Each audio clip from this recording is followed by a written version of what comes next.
بسم اللہ الرحمن الرحیم۔ شروع کرتا ہوں اللہ تعالیٰ کے نام کے ساتھ جو بڑا مہربان نہایت رحم کرنے والا ہے۔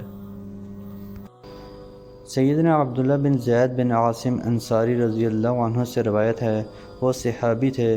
ان سے لوگوں نے کہا کہ ہم کو رسول اللہ صلی اللہ علیہ وآلہ وسلم کا سا وضو کر کے بتائیے۔ انہوں نے ایک برتن یعنی پانی کا منگوایا، اس کو جھکا کر پہلے دونوں ہاتھوں پر پانی ڈالا۔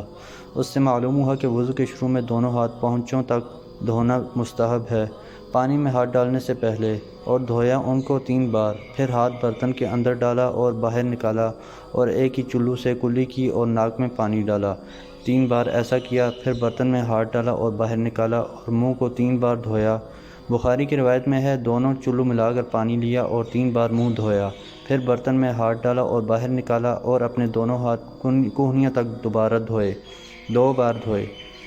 پھر ہاتھ ڈالا برتن میں اور باہر نکالا اور سر پر مسح کیا۔ پہلے دونوں ہاتھوں کو سامنے سے لے گئے، پھر پیچھے سے لے گئے، پھر دونوں پاؤں دھوئے ٹخنوں تک۔ بعد اس کے کہا رسول اللہ صلی اللہ علیہ وآلہ وسلم اسی طرح وضو کرتے تھے۔ سیدنا ابو ہریرہ رضی اللہ عنہ سے روایت ہے کہ رسول اللہ صلی اللہ علیہ وآلہ وسلم نے فرمایا، جب کوئی تم سے پاخانہ کی جگہ ڈھیلوں سے صاف کرے تو طاق ڈھیلوں سے صاف کرے، اور جب کوئی تم میں سے وضو کرے تو ناک میں پانی ڈالے، پھر ناک چھینکے۔ رسول اللہ صلی اللہ علیہ وآلہ وسلم نے فرمایا، 7 طرح کے لوگ ہوں گے جن کو اللہ اس دن اپنے سائے میں جگہ دے گا جس دن اس کے سائے کے سوا کوئی سایہ نہ ہوگا۔ ان میں سے ایک وہ شخص جس نے تنہائی میں اللہ کو یاد کیا اور بے ساختہ آنکھوں سے آنسو جاری ہو گئے۔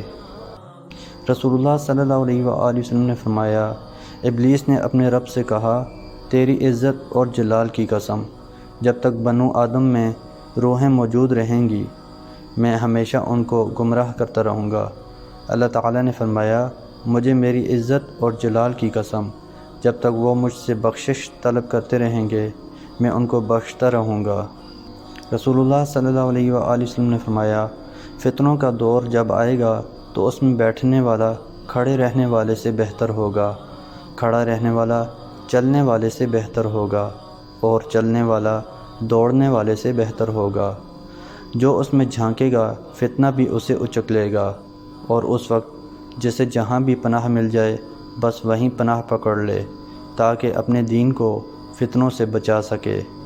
رسول اللہ صلی اللہ علیہ وآلہ وسلم نے فرمایا، جب تمہارے پاس بہن یا بیٹی کے لیے کوئی ایسا شخص نکاح کا پیغام بھیجے جس کے دین اور اخلاق کو تم پسند کرتے ہو تو اس سے اپنی بہن بیٹی کا نکاح کر دو۔